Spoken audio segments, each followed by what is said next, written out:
Hey folks, and welcome to another Sasoi spikeboarding demonstration tutorial. And here we are in the lower Hudson Valley, and today we're going to show you some really slow and mellow workup into a suburban loop workout, a high-low loop. So open roads are fantastic for spikeboarding, and depending on what kind of roads you've got, open roads that are going to take you, bigger distances of 5 plus to 60 miles, point A to point B, are wonderful. And sometimes those roads are only suited for very advanced athletes, and sometimes they're not. You can find back roads and you're an intermediate spikeboarding athlete, and you can be safe in those kinds of areas, then you can do open roads. But if not, closed loops and suburbs are fantastic, and even for advanced athletes, they can have a lot of fun on a closed loop.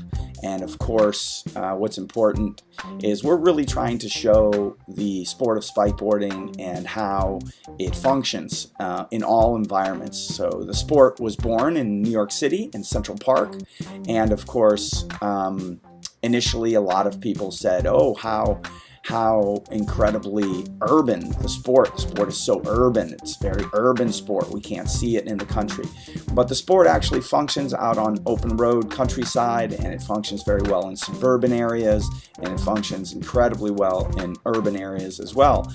So least we forget that road cycling, is the exact same situation. So if you think of the Tour de France, covering all the countryside, and then of course the race finishes in one of the most metropolitan cities of all time, in Paris. So cycling can happen in city and country, and also spikeboarding. So here you have a typical American suburb where there's no curb and it's asphalt, and it's quiet, and there's not a lot of people around, and you're safe. You're keeping yourself safe, you're keeping the people around you safe, and you'd be inline skating here, or possibly roller skiing.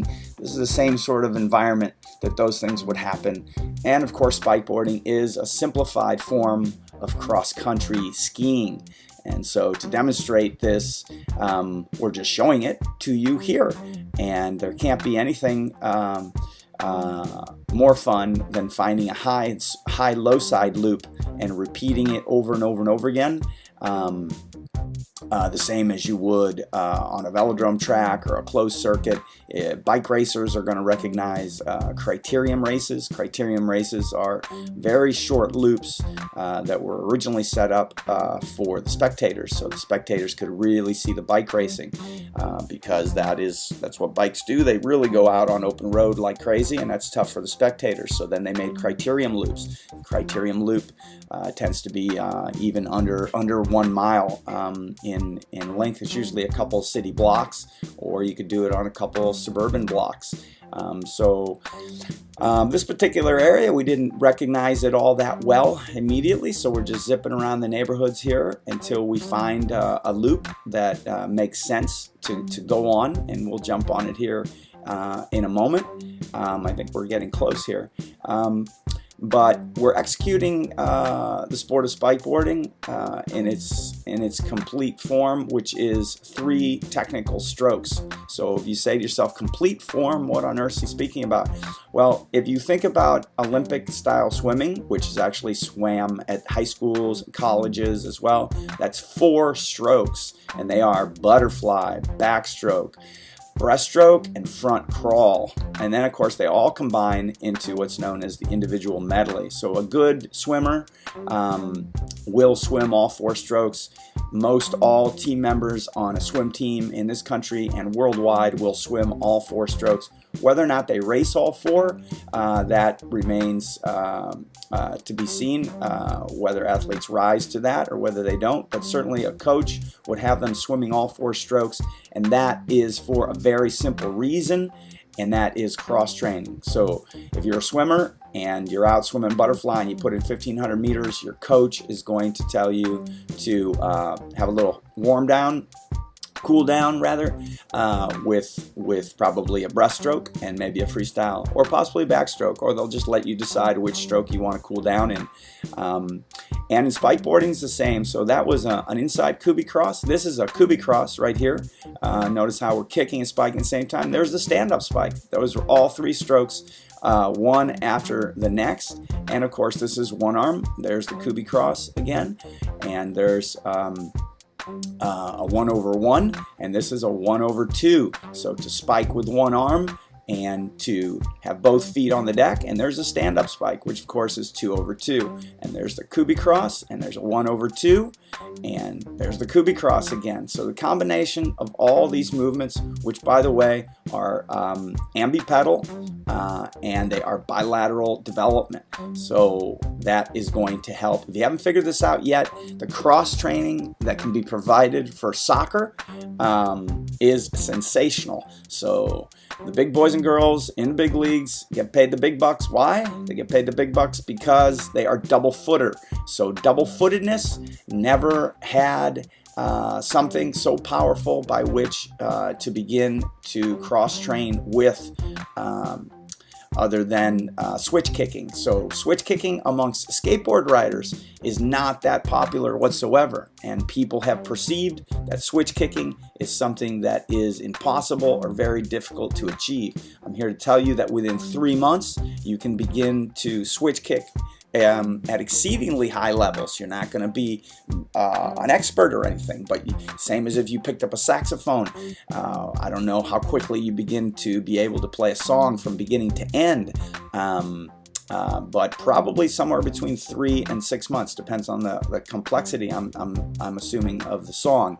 But within 6 months you will switch kick, and of course if you're stand-up spiking, you're going to also begin to develop the upper body, and then you're going to connect the Kubi cross, which is a kick and a spike at the same time. And of course this kind of cross training is going to develop the lats and the core and the upper body sensationally well. And if you can get an activity that's a lot of fun, then it's very easy to get athletes to begin to do it over and over and over again. So if you've ever ridden a board at all, you possess about 25% of the skill set that you need in spikeboarding. Here you have the inside Kubi cross, where the kick leg stays in between the spike and the board. So the inside Kubi cross works very well when you only have one arm access, or in racing, for instance, if someone was butted up right against you and you couldn't switch your legs and go into a Kubi cross, you could use your inside Kubi cross. And the bike took a little turn there unexpectedly, not knowing where we were going. So there you see a little carved turn. And yes, of course, people, spikeboarding is a form of Nordic skiing, cross-country skiing, but also it's a form of skateboarding. Of course, you're on a board with 4 wheels, but everything that you've ever learned about skateboarding and the growth pattern and the learning is very different in spikeboarding. So there's never going to be a trick. There's never going to be a move, radical, anything. It's a sport that doesn't live in the acrobat theater. It lives in the endurance theater. So here we are on the loop finally, and here we are going up our little high side, and then we're going to get a little bit of a sled ride here. And of course this is where the payday is always really nice, because it's always nice to carve a board. It's very casual, it's delightful, and that's where the sport is just a little bit different than roller ski. Carving down hills is a little different than getting in a tuck on roller skis. It provides a little more, how should we say, inherent pleasure to be downhilling a little bit on a board. And folks, just really pay attention to the cadence as well. These cadences are short, and they were intended to be short. So 1, 2, 3, 4, and 5. I think we're sticking not more than cadence of 5, but cadences can go everywhere from 1 to as high as, say, 10, 20. You want to try not to get to muscular exhaustion, and here you see switching on the 2s and 1s, and this is a sign of an athlete that is very well versed in these strokes.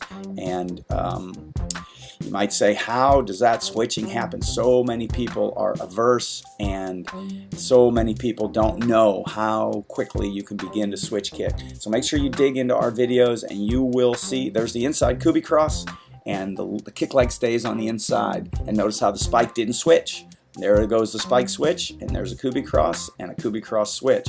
But when you can't switch arms and you want to switch legs, that's what the inside Kubi cross is all about. But getting back to how you learn to switch kick, make sure you take a look at some of our videos, and you'll see how it's done. The way it's done is with a scooter. So you want to get a scooter, folks, and that's how you learn to switch kick. So we're reaching the end of this video here, and you'll notice that we just did one loop after the next on a small little suburban area, and you could find these kinds of roads all over America, and if you're a working parent and you're coming home and you aren't, you put the kids to sleep, you read them a book, and then say 8, 9 o'clock, you still want to get a workout, but there's just no fun. There's no fun pulling you towards that workout, and then you start skipping workouts. So spikeboarding is something you can really look forward to. All you people who commute to work between 2 to 8 miles. This is a very viable way to get to work. Of course, depending on what kind of work you do and where you are, the whole infrastructure is not set up to show up sweaty. So sadly, hopefully you work near a gym. You can jump in, take a shower at work. Or you could pick a lot of days of the year that the pavement is clear, and you're not going to sweat that much. But certainly when you come home, you can sweat all you want. But that distance of 5 to 8 miles is really nice commuting. It only takes about 20 minutes, 20-40 minutes once you learn the sport. But certainly consider spikeboarding in small suburban loops like this. Divine. It's a lot of fun. So now we are getting close to the end of this video, and folks, we hope you've enjoyed it, and give us a holler anytime. Find us at spikeboarding.com. Spike hard, spike often. Spikeboarding, the sport of balanced strength.